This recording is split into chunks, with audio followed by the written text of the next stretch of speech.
Good morning, welcome to Bach Experience 75 for today. Chapel Choir, can you hear okay back here? All right. It's a special cantata. They're all special, but this one is special for a number of reasons. First of all, its date and its time. It's from May 30th, 1723. At least that's the first performance date. And that is when Bach took up his duties in Leipzig. So it represents a major professional shift for the composer, his family. All of his previous posts have been courtly work, and he wrote a few cantatas for special days, special occasions, but certainly not the regular practice of weekly writing that we would begin now in Leipzig. And it's likely that that's one of the reasons why he was not at the top of the list of consideration for the Leipzig job, because he didn't have shelves of cantatas to his credit that far, thus far. So we come to his appointment. He auditioned in Leipzig in February of 1723, received the appointment, moved with his family in May, and took up work on the first Sunday after Trinity, May 30th, 1723. He clearly thought about this job and what it would entail from the time of his application, the time of his appointment, and he set out some high bars for himself and for all of the musicians and certainly the congregation as well in Leipzig. He decided that just like preachers of the day who published their sermons in multiple volumes, and pious people would collect these sermons and have them on their shelf, and they would serve as a resource for their spiritual development. If you go today to the Boston Athenaeum, 10.5 Beacon Street, you'll see they are collected in a nice case. I believe it's on the third floor reading room. A case that has a collection of books from 1694. This is before we're talking about, but 1694, and it's the bequest of William and Mary to King's Chapel, church that's on Tremont Street till today. And this collection of books was given by William and Mary in England, shipped across the Atlantic, and it has in it theological tomes. It has works from classicism, and they're beautifully bound in leather, and it's a treasured collection, and it underscores the rarity and the beauty of book printing from this period and the luxury items that they were. The King's Chapel gave it to the Athenaeum in 1829, something like that. It has a handsome cabinet. Go see it. It's worth seeing. But it underscores what people thought one should have in a library, what you should have on your shelf for your own education, your own erudition, and spiritual development. And which writings, Luther's works, I should say, Luther's works were included in that William and Mary request to King's Chapel. But Bach approached his cantata writing in much the same way. So his idea was, I'm going to write a cantata for each of the Sundays of the church year, and one annual cycle, and then I'll start over and do another cycle.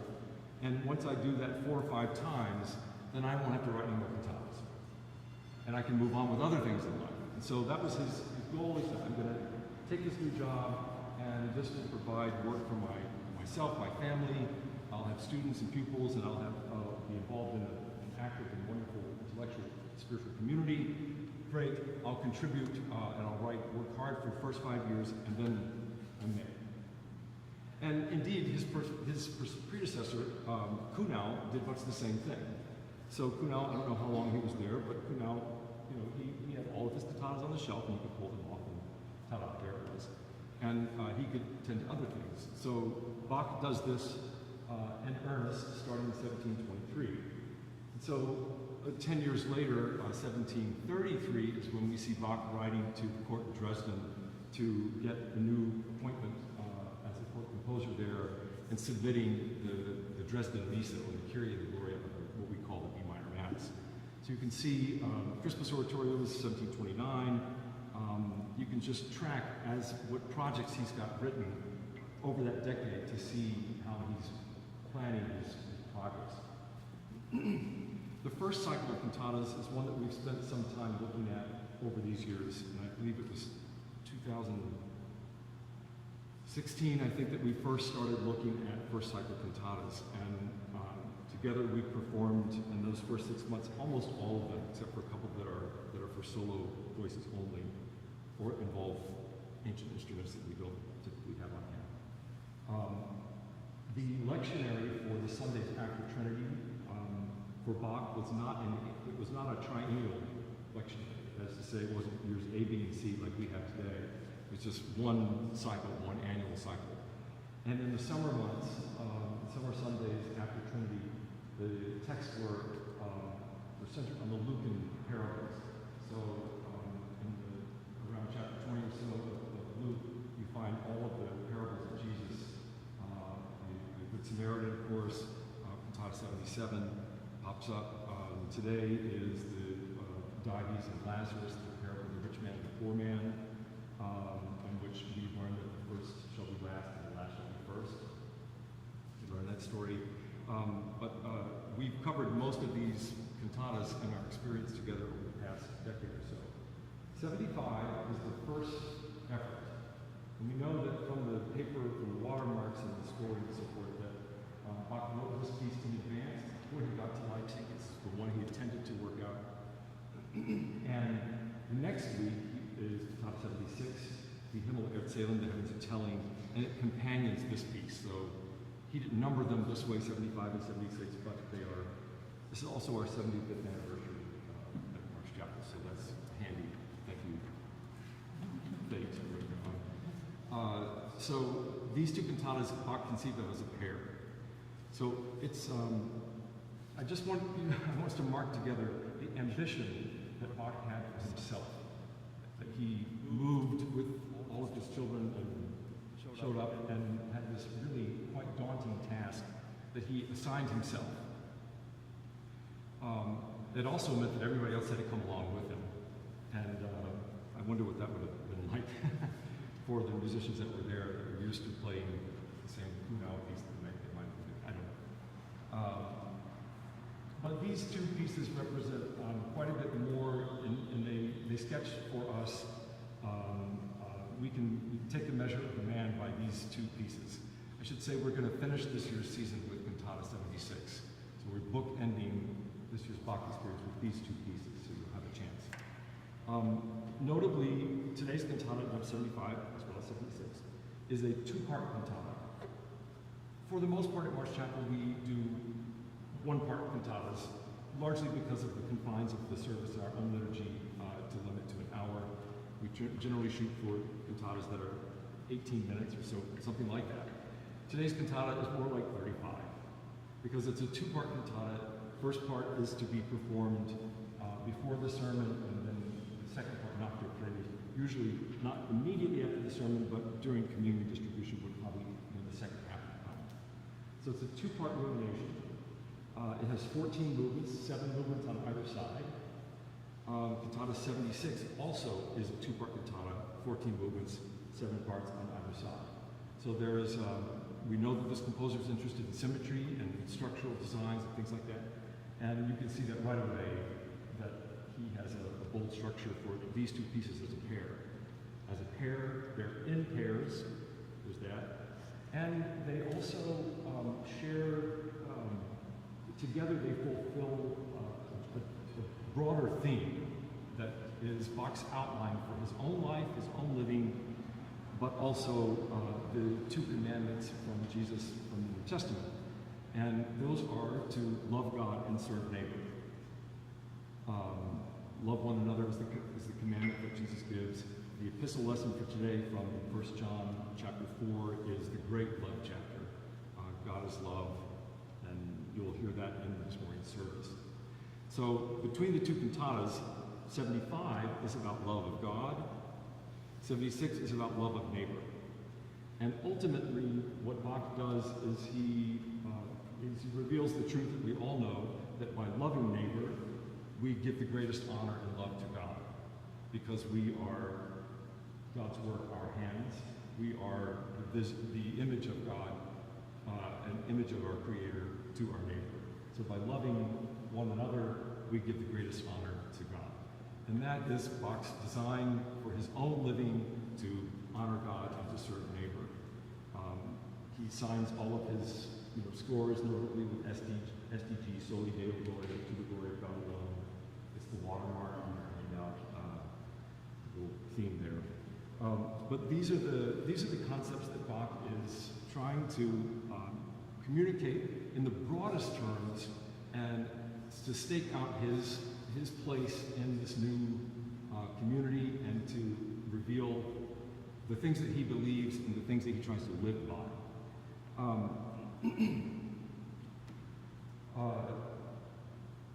We don't know who Bach's librettist was for these pieces. We know that he would work with some clerical authority in Leipzig to approve the texts. They were printed and handed out as word books. But we don't know who exactly he collaborated with, and it's likely that he had great part in writing them himself or making changes to them. But he inevitably in the first cycle wrote, based the first movement off the scriptural text. Most often, the Psalms is where he drew his interest. And so Cantata 75 begins with a quote from Psalm 22, verse 26. And the psalmist doesn't anticipate a Lucan parable, of course, but Bach makes the connection between these two. And the text for that opening movement, Psalm 22, is the meek shall be fed and shall be satisfied, and your heart on days that follow that ask after the Lord will praise him, and your heart will live forever. And the idea is that here Bach is imagining the poor man who inherits the riches of heaven, as opposed to Dives or Lazarus, the rich man who doesn't, is in a nice place or whatever. It's the same place as the poor man. First shall be last. That lesson. And so Bach uses the psalm to make the same thing. There's another layer of that which I'll come to when we get to that movement in a moment. The structure then of the cantata leads to and underscores a chorale tune, which just like these stained glass windows, which we reference often in our midst, chorale tunes function as oral picture points or places to hang a hat on. The chorale tune for today is, whatever God does is well done. Was Gott tut, das ist wohlgetan. Tut is do, what God does, das ist wohlgetan, is well done. So you'll hear that chorale tune, not in the first movement, because this is not a second cycle cantata, but you'll hear that as the final movement of both parts. And then you'll hear it one other special time, played by the solo trumpet, as the opening to part two. So I'd like to work backwards. If you'll come forward, chapel choir, let's do number 14.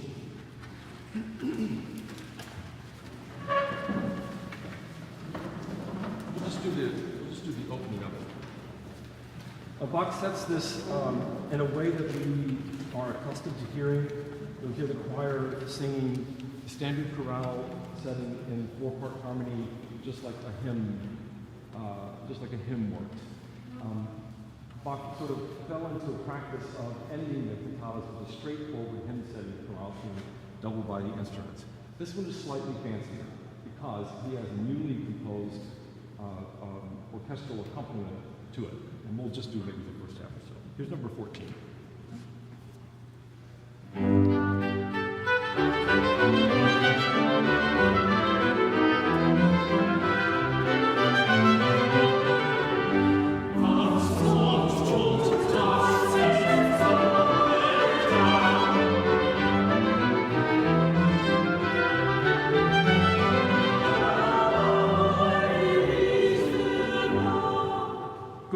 Beat off, that's okay.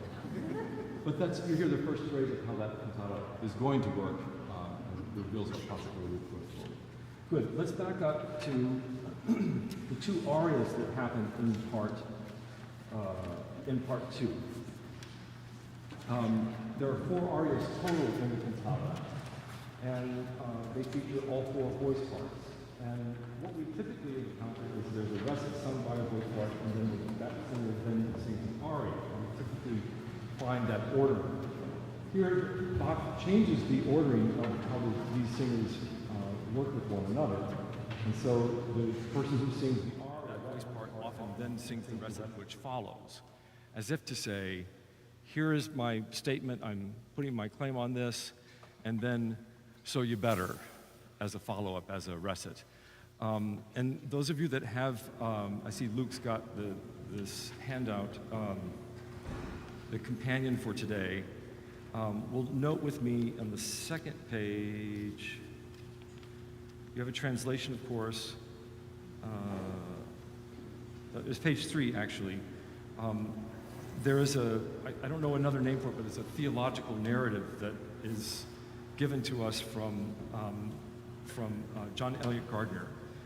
We're going to do the alto aria number 10 next. So,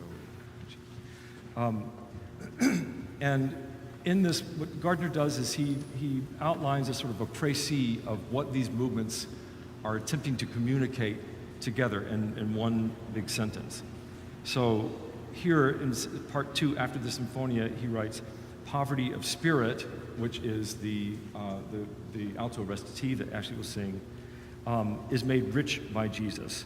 And this is then an aria for Obo d'amore and continuo in alto.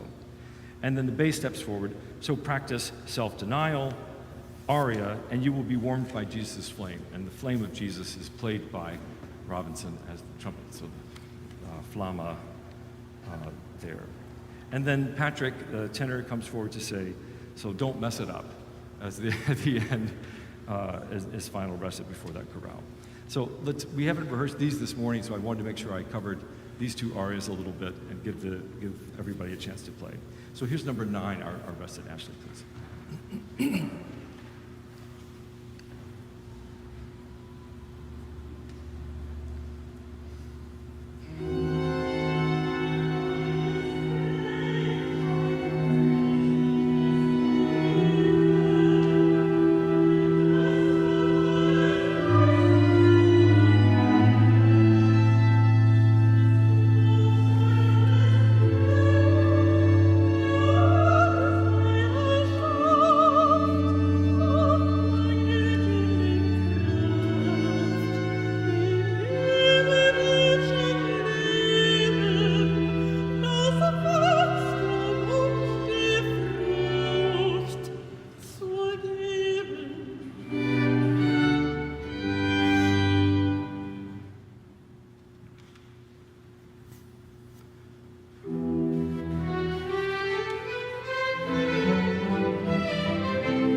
Well done.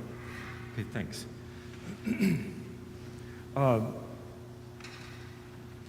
The text here, Jesus makes me spiritually rich.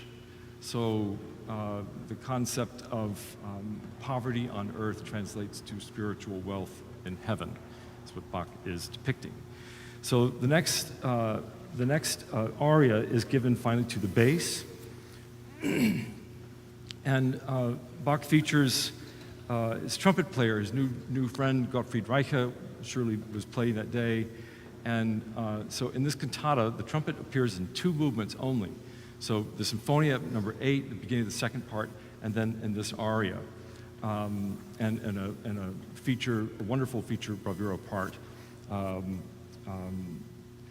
with lots of high notes for the bass. And Devin will sing, Mein Herze glaubt und liebt. My heart has faith, it believes, and it also liebt, it loves. My heart believes and loves, has faith and loves. So you hear how Bach sets that alternately throughout. Okay.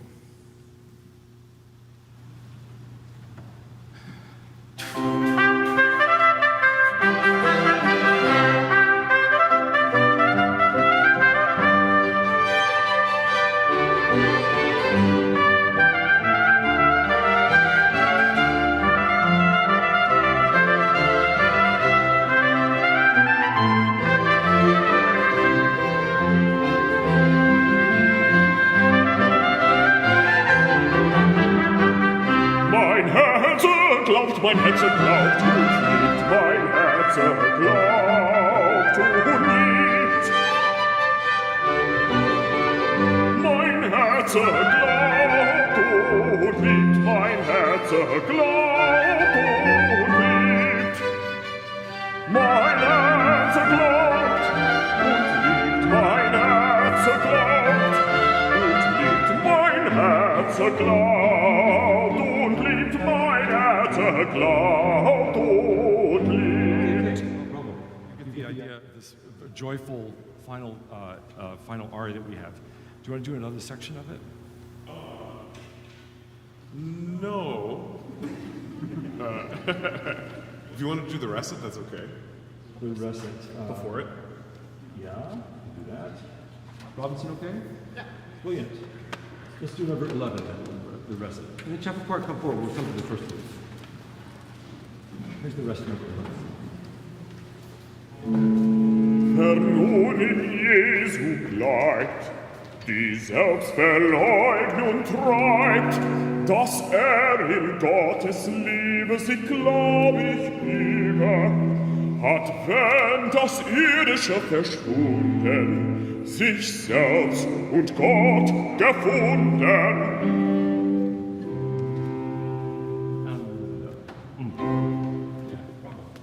Thank you. Okay, as I said, the first movement is the psalm text. The meek shall be fed and be satisfied, and they that ask after the Lord will praise him, and your heart will live forever. This is the psalm text, Psalm 22, verse 26.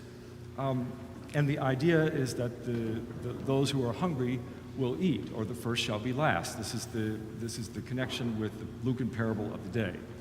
But there's also, to me, there is a different connection that relates to social holiness or personal holiness or social justice is the term we might use today, which is those who actively serve neighbor, who help feed the hungry, are the ones whose lives will be transformed. Obviously, the person who gets to eat, his life is transformed, but the person that makes that possible, the person that gives, the person that actively contributes to the needs of the saints, that's the person who does all the good that they can while they can, as the dean would say, that is the person who receives a transformation. And Bach does this in 2 cantatas that I know of very specifically. This one and Cantata 39, Richting hungrigen dein Brot, bring the hungry bread. And Bach does a similar thing in both of these cantatas. He starts with music that is that depicts in our text today Elenden, which is the word for wretched, the wretched shall eat, or the hungry shall eat. Elenden. And I'd like for you just to hear the way that Bach sets this word Elenden. I'll skip a step, and let's just do from measure 11 with both soprano and alto together. And you'll hear the second word, die Elenden. Elenden is the word for wretched. And it's a longer note, but listen to the angst in which the composer sets this word. Is that right, bar 11?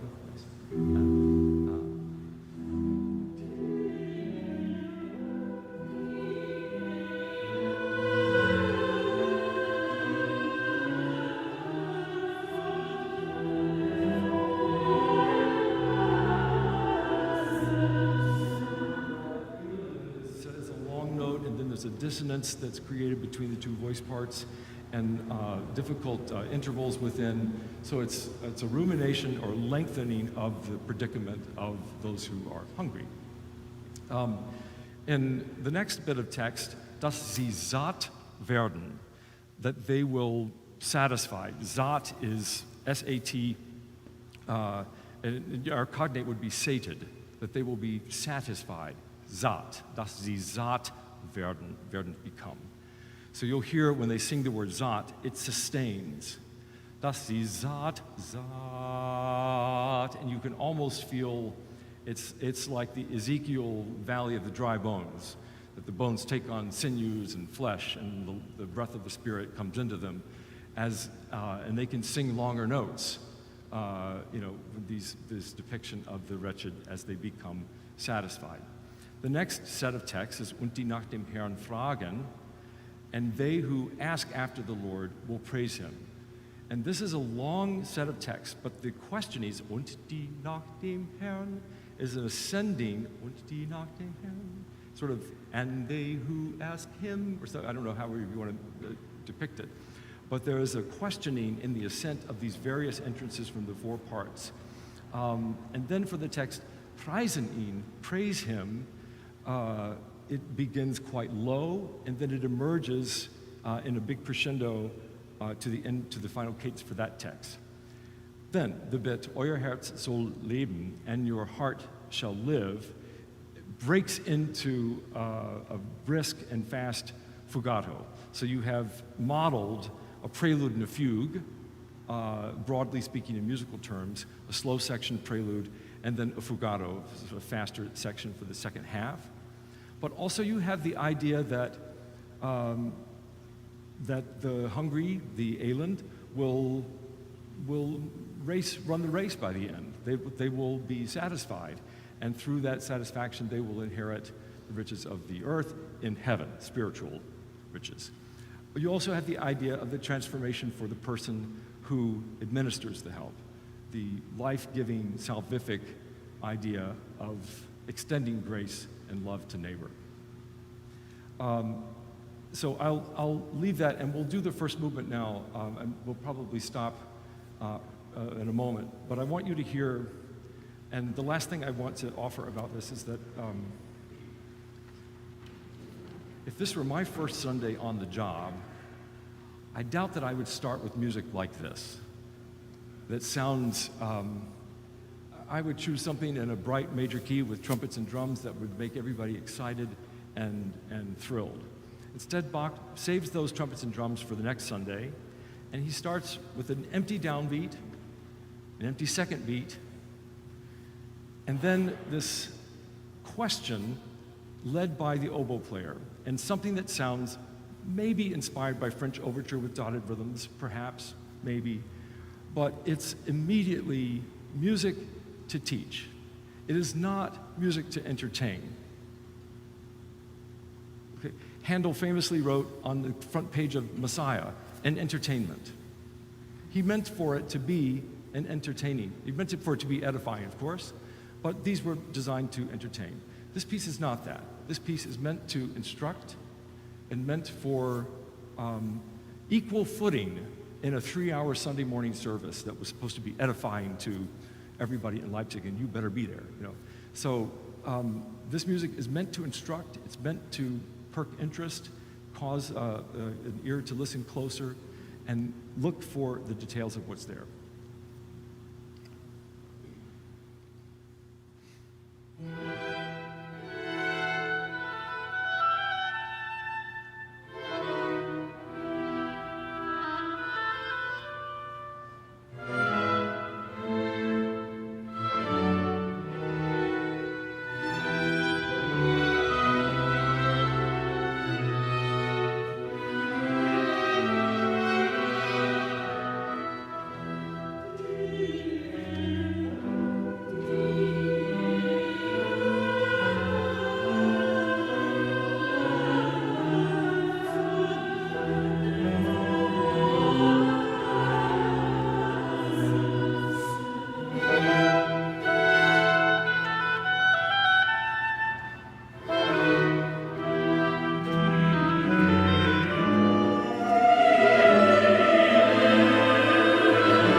You get the fugue, and the next section will be a surprise.